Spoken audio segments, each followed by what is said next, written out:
монголчуудынхаа үе үеийн буурал түүхийг ялангуяа 20-р зууны түүхийг бас дурдахгүй өнгөрч болохгүй. Задарч, салж, сарниж, бутаарч, бусдын иргэшээлд орж явсны дараа 20-р зуунд монголчууд басж ирсэн.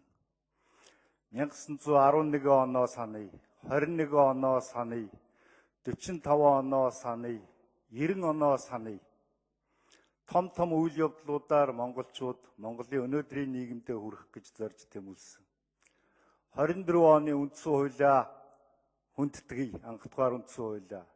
40 он, 60 он, 92 оны үндсэн хуулиудаа хүндэтгэж харъя. Би яагаад тэгж байгаа вэ гэвэл 20-р зууны түүхийг бүтээхэд Юмжаагийн Цэдэн бол гэсэн энэ түүхэн хүн гарцаагүй яригдж таарна.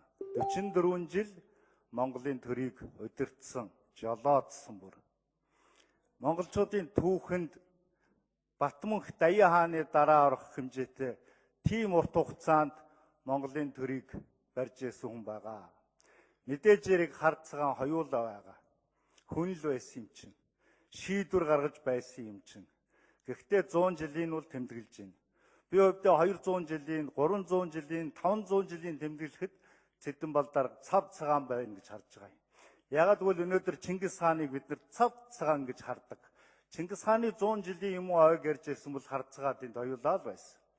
1000 жилийн дараа бол бид нар их хаанаа цав цагаан гэж. Ягаад гэвэл Чингис хаан монголчуудын хувьд бурхан болцсон. Бурхан.